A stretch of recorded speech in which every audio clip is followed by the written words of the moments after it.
은혜와 사랑이 많으신 하나님, 오늘도 우리에게 새날 새 아침 주님 앞에 나와 예배하며 하루를 살아갈 수 있는 은혜 주신 것 감사합니다. 때마다 시마다 우리에게 평강을 주시며 우리의 모든 발걸음 인도하여 주셨기에 오늘 우리가 이 자리에 있을 수 있으며 하나님을 예배할 수 있음을 고백합니다. 나된 것이 오직 하나님의 은혜라고 고백했던 바울 사도의 고백이 우리의 고백이며, 또 나의 힘이 되신 여호와여 내가 주를 사랑하나이다 고백했던 다윗의 고백도 우리의 고백입니다. 하나님, 여기까지 인도해 주신 것 감사합니다. 허물과 죄로 죽었던 저희들을 예수 그리스도의 구속의 은혜로 살리시고 하나님의 거룩한 자녀 되게 하시며 하나님 안에서 날마다 평강 누리며 살아갈 수 있도록 인도하여 주신 것 감사합니다. 우리의 삶의 여정 뒤돌아보면 모든 것 하나님의 은혜의 흔적이었음을 고백합니다. 때로 쓰러지고 넘어질 때도 있었으나 하나님께서 우리를 다시 일으켜 세워 주셨고 그 자리에 하나님의 은혜가 가득했습니다. 오늘 내가 살고 있음 또한 하나님의 은혜요. 우리 앞으로 남은 여정 살아가는 날도 주님 없이는 살 수 없기에, 하나님의 은혜 없이는 살 수 없기에 이 시간 주님 앞에 우리의 마음 다하여 고백하며 찬송하여 올려드립니다. 하나님 참 감사합니다. 그 은혜와 사랑 입었기에 하나님 날마다 주님 앞에 우리의 몸과 마음 정성 다하여 참되게 예배하며 살게 하시고, 또 매일 매순간 하나님의 부르심이 있기에 그 부르심 앞에 믿음으로 응답하며 살게 하여 주시고, 은혜 입었으니 또한 우리도 세상의 많은 사람들에게 축복의 통로가 되게 하시고 복음의 통로로 살아가는 저희들 되게 하여 주시옵소서. 하나님, 오늘도 주님 앞에 감사하며 예배합니다. 이 예배가 하나님 받으실 만한 참된 예배가 되게 하여 주시고, 오늘 하루의 삶도 하나님 앞에 거룩한 산제사로 드리는 영적 예배의 삶이 되게 하여 주옵소서. 허락해 주신 우리의 삶의 현장 가정과 일터에 복을 주시옵고, 또 우리 모든 사랑하는 성도들 저들의 앞길과 자녀들의 앞길을 시온의 대로와 같이 열어 주시옵소서. 하나님, 오늘도 구하는 우리의 모든 기도가 주님 기억하여 주셔서 하나님의 선하신 뜻대로 응답하시는 응답을 경험하는 복된 하루가 되게 하여 주시옵소서. 무엇보다 이 세상 살아가는 동안 우리의 마음 이 세상 본받지 않게 하시고 마음을 새롭게 함으로 변화를 받아서 날마다 하나님의 뜻이 무엇인지 분별하며 살아가는 우리의 삶 되게 하여 주옵소서. 하나님, 오늘도 우리의 발걸음 주의 말씀으로 등과 빛으로 삼으려고 합니다. 오늘도 우리에게 말씀하여 주시고 그 말씀 우리의 마음에 신비에 새겨 순종함으로 열매 맺게 하옵소서. 예수 그리스도 이름으로 기도하옵나이다. 아멘. 오늘도 하나님께서 우리에게 선물로 주신 날이라고 믿습니다. 오늘도 이 선물로 주신 이 날 주님과 동행하는 행복한 하루가 되시기를 축복합니다. 복음의 핵심 중에 하나는 우리가 하나님 앞에서 우리가 어떤 존재인가라고 하는 자기 실존에 대한 이해부터 시작이 될 겁니다. 그래서 우리에게 꼭 필요한 두 가지 지식이 있다면 하나님이 누구신가에 대한 지식이고, 또 이것은 반드시 뒤따르는 또 하나의 지식이 있는데 그 앞에 서 있는 나는 누구인가 하는 겁니다. 우리가 잘 아는 칼빈, 장 칼뱅은 인간의 두 가지 지식, 꼭 필요한 지식을 그 두 가지라고 얘기했습니다. 하나님이 누구신가? 그리고 나는 누구인가? 이것이 구원의 시작이겠죠. 하나님을 알아가면 알아갈수록 신앙의 성장이 하나님을 알아가는 것입니다. 그런데 하나님을 알아가면 알아갈수록 동시에 또 알게 되는 것이 있습니다. 나는 하나님 앞에 참 죄인이다 한 자, 한없이 부족한 자다라는 자. 그래서 성경에 하나님을 만난 사람들마다 고백하는 게 있죠. 하나님, 나는 죄인입니다. 하나님, 나는 죄인. 이사야 선지자가 그랬고, 예레미야 선지자도 그랬고, 바울 사도도 그랬죠. 베드로도 역시 그랬어요. 주님을 만나면 주님 앞에 서 있는 내가 한없이 부족한 죄인이라는 사실, 그걸 알게 됩니다. 그래서 인간이 연약함을 고백하는 것은 참된 믿음의 고백일 수밖에 없습니다. 인간이 부족한 것은 부끄러운 게 아니죠. 인간은 부족한 존재이죠. 우리가 다윗의 이야기를 그동안 봤습니다마는 다윗 참 믿음의 거인 중에 한 사람이죠. 그러나 그가 실수가 없는 사람이란 뜻은 아니죠.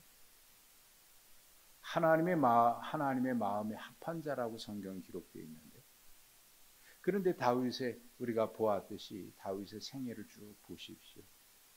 실수가 없던 사람 아니고 부족한 사람이 아닌 게 아니죠. 죄가 있었고 큰 실수도 했고. 그래서 사실 우리가 사람들 앞에 서면 강한 척하고 완벽한 사람인 척하고, 또 신앙생활의 측면에서 보면 하나님 앞에 우리는 늘 거룩한 사람인 척하고 경건한 사람인 척하고 믿음 좋은 사람인 척하고, 또 그런 칭찬을 듣고 싶고. 그런데 여러분, 우리가 하나님 앞에 정말 얼마나 부족한 자입니까? 오늘 우리가 함께 읽으셨던 말씀에 다윗의 그런 면이 나타나요. 15절에 당장 나오는 게 뭐냐면 다윗이 피곤하네라는 말. 이게 인간이죠. 누구도 피곤합니다. 여기 피곤하다라고 하는 이 말은 단지 살다 보니까 이런 일, 힘든 일 만나니까 피곤하다라고 하는 그런 차원의 측면만은 아니에요. 그도 연약한 존재이기 때문에 부족한 존재이고 나약한 존재라는 그런 뜻입니다. 다윗이 피곤함에, 다윗이 연약함에, 그런 의미로 볼 수 있습니다. 근데 여기 이 15절부터 우리가 22절 읽었습니다만은 이 내용이 이제 블레셋과의 전쟁이거든요, 계속. 그래서 이것이 시기적으로, 이게 성경은 우리가 늘 기억할 필요가 있는데 시간 순으로 성경 기록되어 있지 않아요. 때로는 앞에 사건이 뒤로 기록되기도 하고 뒤에 있을 사건이 앞에 미리 고백 형식으로 기록되기도 하고 그렇습니다. 그러니까 시간 순서로 반드시 그렇게 기록되어 있지 않아요.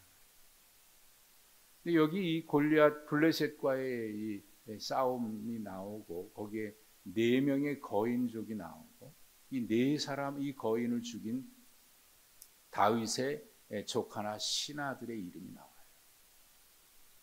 근데 사실 이 블레셋과의 전쟁은 다윗의 그 초기에 주로 있었죠.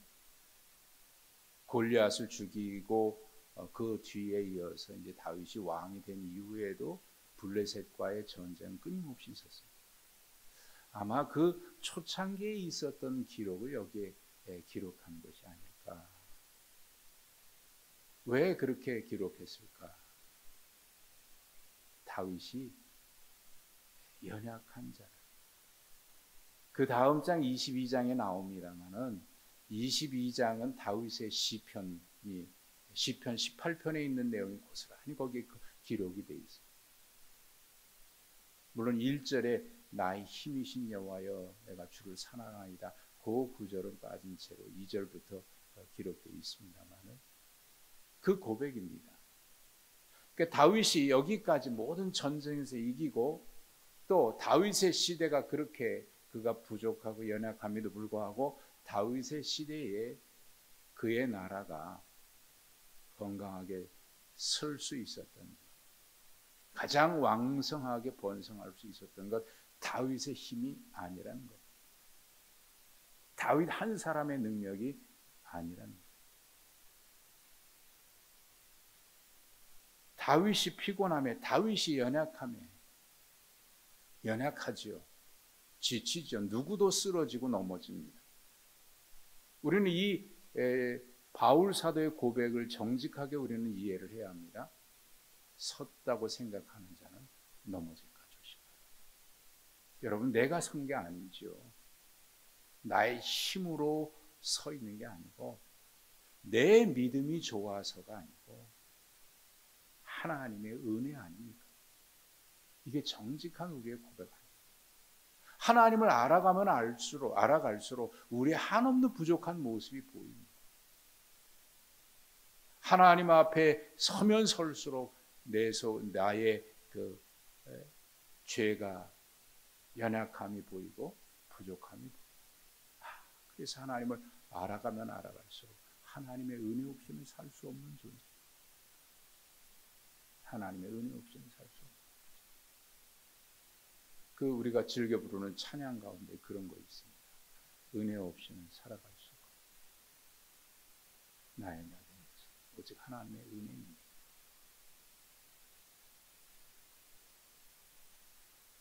거기에 네 사람의 거인족이 나오지요.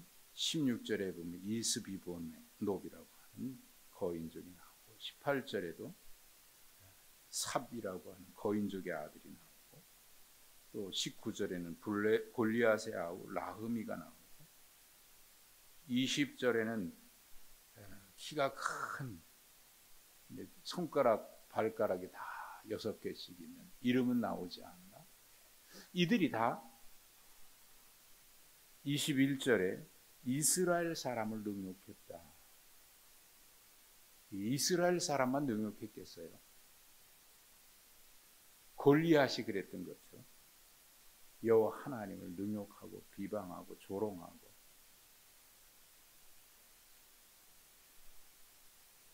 거기에 이 네 거인족을 죽인 또 다윗의 신하와 조카들의 이름이 나오고 마지막 절에 22절에 이 네 사람 가드의 거인족의 소생이 다윗의 손과 그의 부하들의 손에 다 넘겨졌더라. 이게 간단하게 기록되어 있죠. 이 하나님을 조롱하고 비방하고 이스라엘을 조롱했던. 그러니까 그 골리앗의 싸움에서 우리가 이미 보았듯이 이스라엘 군인들이 또 왕조차도 그냥 벌벌 떨고 아무런 대응하지 못하고 겁에 질려서 그러고 있을 때 다윗이 나가서 골리앗을 쓰러뜨린 그 장면, 우리는 생생하게 어릴 적부터 들었던 동화처럼 들었던 너무 재미있게 들어가지고 생생하게 기억. 그때 다윗이 너는 칼과 창과 단창으로 나오지 나는 네가 조롱하는 만군의 여호와의 이름으로 네게 가라. 물맷돌 하나 가지고 그를 쓰러뜨렸고 골리앗의 목을 벨 때 성경은 분명히 이렇게 기록합니다. 다윗의 손에는 칼이 없었다. 그래서 골리앗의 칼로 이게 뭘 말하는 겁니까? 다윗의 손에는 칼이 없었다라는 이야기가 왜 나올까요? 하나님의 능력이었다는 거 아닙니까? 하나님의 은혜였다는 거 아닙니까? 내가 잘나서 선 줄 알았는데, 한때는 내가 뭔가 뛰어난 어떤 면이 있어서 그런 줄 알았는데, 알아가면 알아갈수록, 신앙생활 하면 할수록 하나님의 은혜였다는 사실을, 이게 너무나 선명해지는 거예요. 너무나 선명해져요. 이게 그전에는 나 잘난 줄 알았는데, 가면 갈수록 너무나 선명해지는 게 있는데, 하나님의 은혜다. 하나님. 지금 이 사실을 여기에 왜 그렇게 그래서 많은 학자들이 논란을 하잖아요. 이게 왜 또다시 여기에 기록되어 있을까? 이게 진짜 시간적으로 이 시기에 맞냐? 아니냐? 이 성경은 이거 믿을 수 없다 이렇게 말하는 사람도 있고, 근데 성경이 왜 이렇게 기록을 했을까요? 성경은 사건 순으로 기록된 게 아니고 하나님의 역사를 기록한 것입니다. 하나님이 하신 일을 기록한 것. 그리고 하나님과 함께 살아간 사람들의 이야기가 성경에 기록되어 있습니다. 요한복음의 끝에 나옵니다만은 성경에 예수님이 행하신 일이 얼마나 많은지, 그 외에도 많이 있지만 그 모든 것을 다 기록하려고 하면 그 책을 이 세상에 둘 곳이 없을 만큼 많다. 그러나 그럼에도 불구하고 여기 이 성경은 이 내용들을 기록한 것은 예수님이 하나님의 아들이신 것을 알고 누구든지 그를 믿어 구원받게 하기 위해서 기록했다. 분명히 목적을 기록하고 있죠. 이 성경의 기록 목적 아니에요.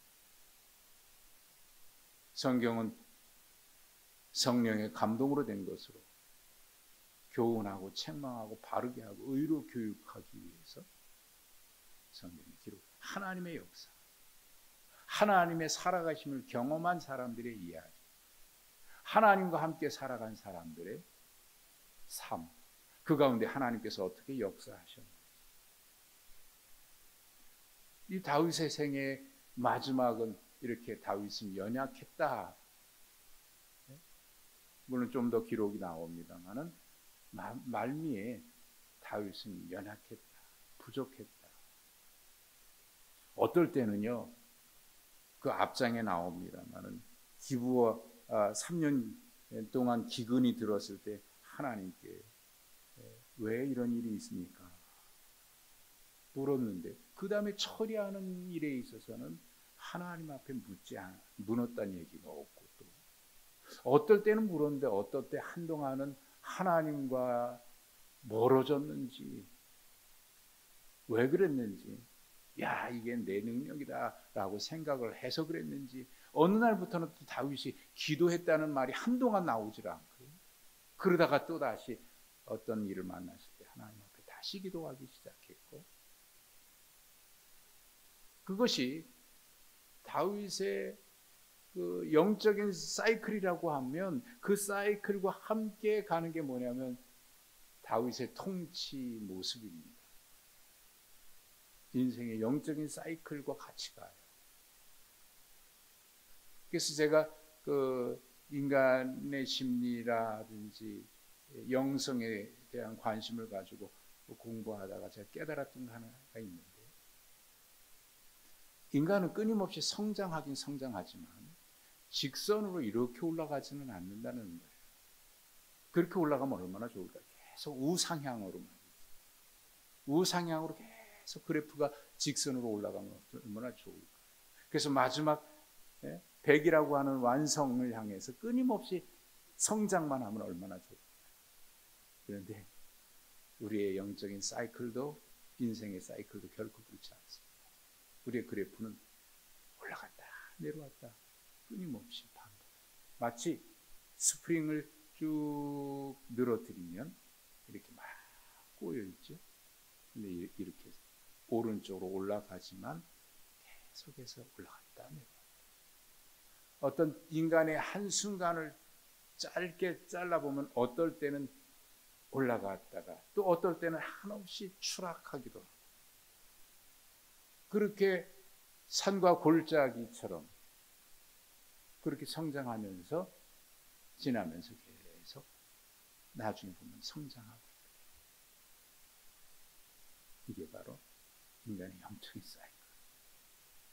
어느 순간에는 골짜기로 처박히는 것처럼 실패.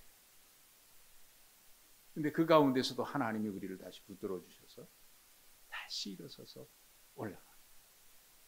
또 그렇게 올라가면 얼마나 좋아요. 실패하지 않고.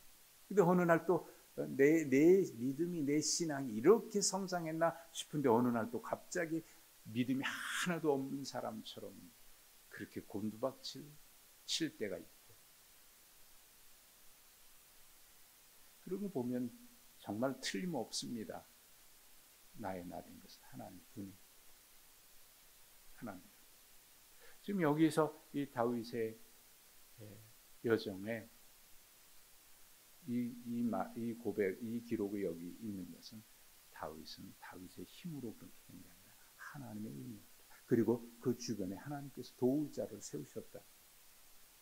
결코 우리 힘이 아니죠. 하나님의 은혜. 그래서 늘 하나님의 은혜를 경험한 사람들의 고백이죠. 주님, 나를 떠나십시오. 나는 죄인입니다. 정말 떠나달라는 얘기일까요? 하나님 앞에 설 수 없다는 고백을 얘기하는 거예요. 그러나 주님이 찾아오신 이유는, 그래 너 그런 놈이지, 너 벌받아 마땅한 놈이지, 그러기 위해서 오신 게 아니고 우리를 붙들어 주시기 위해서, 우리를 지켜주시고 우리와 함께하기 위해서. 그래서 오늘도 우리는 그 하나님의 은혜 때문에 하루를 시작하면서 소망 있는 하루를 살아가고, 우리 한없는 부족한 모습을 보면 참 솔직한 우리의 인간의 모습, 자기 자신을 보면 너는 결코 부족한 게 많냐. 그렇지만 그러나 또다시 소망이 있는 삶을 살아갈 수 있는 것은 하나님의 은혜 때문 아니야. 오늘도 하나님의 은혜 때문에 하루를 이렇게 예배하면서 살아가. 이 말씀을 보면서 고백하게 됩니다. 하나님의 은혜. 하나님의 은혜롭다. 하나님의 은혜. 그래서 오늘 찬송 불렀는데, 너 하나님께 이끌리라. 일평생 주만 바라. 너 어려울 때 힘주시고 언제나 지켜주시리. 죽으신 사랑 믿는 자 그 반석에 서리라. 오늘도 주님 안에서 이런 은혜와 복을 누리며 살아가는 복된 날 되시기를 주님의 이름으로 축복합니다. 하나님 아버지, 감사하고 감사합니다. 하나님의 은혜 없이는 살 수 없는 저희들인데 이토록 사랑해 주시고, 또 그 하나님의 은혜를 힘입어 오늘도 하루를 시작합니다. 주님 앞에 서는 그날 이 믿음의 여정에서 때로는 쓰러지고 넘어질 때도 있으나 하나님 은혜로 다시 일어서서 중간에 포기하지도 아니하고 낙심하지도 아니하고 뒤로 물러나 침륜에 빠지지도 아니하고 어디까지 이르렀든지 부르심을 따라 매일 매순간 하나님의 은혜 앞에 믿음으로 응답하며 살게 하여 주옵소서. 오늘도 하나님의 은혜로 시작함을 감사하고 우리 주님 예수 그리스도 이름으로 기도하옵나이다. 아멘. 말씀 기억하시면서 기도하시고, 또 이번 주 우리가 작정한 영혼들 추청하는 주일입니다. 위에서 기도하시고 자유롭게 기도하시겠습니다.